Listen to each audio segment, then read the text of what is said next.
This is the VOA Special English Development Report. Each year since 2001, the American State Department has published a Trafficking in Persons report.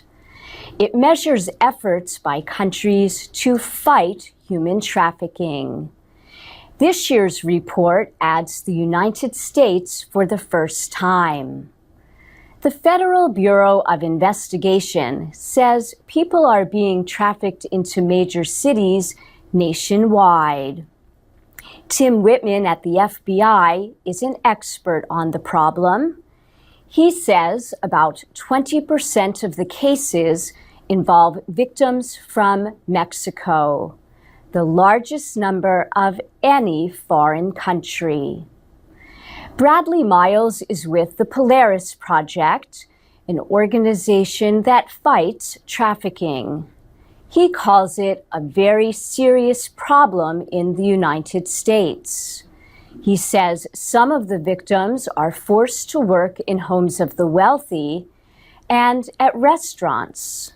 Activists say some cases of modern slavery involved forced labor in agriculture. But more than 80% of suspected incidents involve the sex trade. That was the finding of a study by the Human Smuggling and Trafficking Center, established by Congress.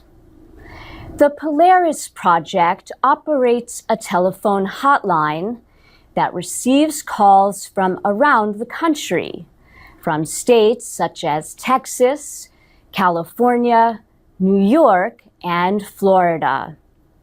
Bradley Miles says one of the top 5 cities where calls come from is Washington.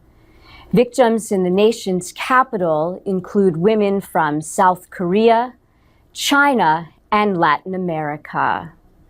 Some victims are American citizens. Deborah Sigmund started a group called Innocence at Risk.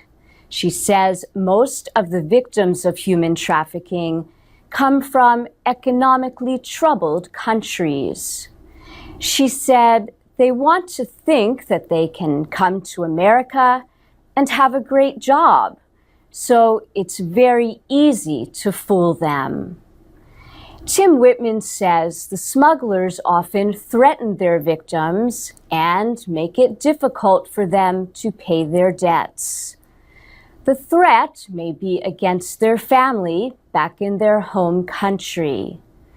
But there are other ways to pressure victims to stay.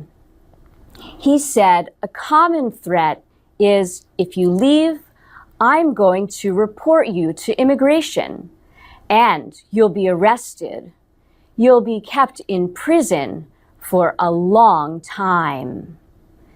But there is help. Victims of human trafficking can sometimes get a special visa. It permits them to stay in the United States for up to 4 years. During that time, they can request to stay permanently. But with threats, a language barrier, and fear of the legal system, victims are often unwilling or unable to seek help.